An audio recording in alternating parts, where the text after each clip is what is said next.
Ika-7 ng Setyembre noong 2024 gumuho ang parte ng Cannon Road sa kahabaan ng Camp Tutuba, Benguet.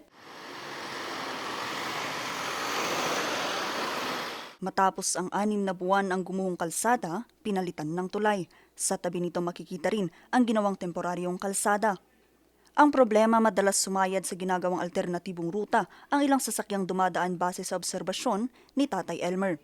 Kung minsan nabibitin paakyat ang ilang sasakyan dito, kaya ang resulta, nagdudulot ito ng mabigat na daloy ng trapiko sa lugar. Ma'am, nagadudag ko halos atindog ti traffic. Ang ganito ang gana dumanon pa ijay Twin Peaks. Kaya para maiwasan ito, isinara muna sa trapiko noong linggo ang nasabing parte ng Cannon Road.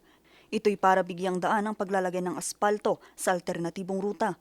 Ito'y para mapadali rin ang pagdaan ng mga sasakyan. Mabilis naman yung pagkaka-spalt ng area, kaya lang hindi lahat ng areas doon mayroong asphalt. Doon sa may entrance ng temporary bridge at saka doon sa may pababa ay hindi pa nalagyan ng asphalt. Ayon sa barangay, 10 metro pa lang mula sa kabuang target ng DPWH na 30 metro ng kalsada ang nalalagyan ng aspalto.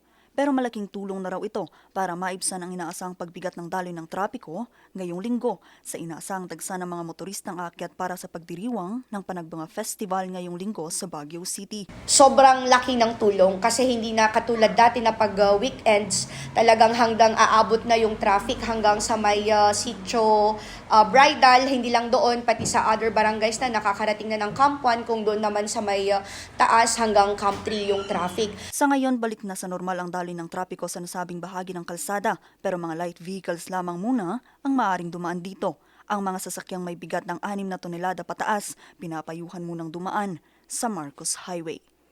Vanessa Bugtong, RNG News.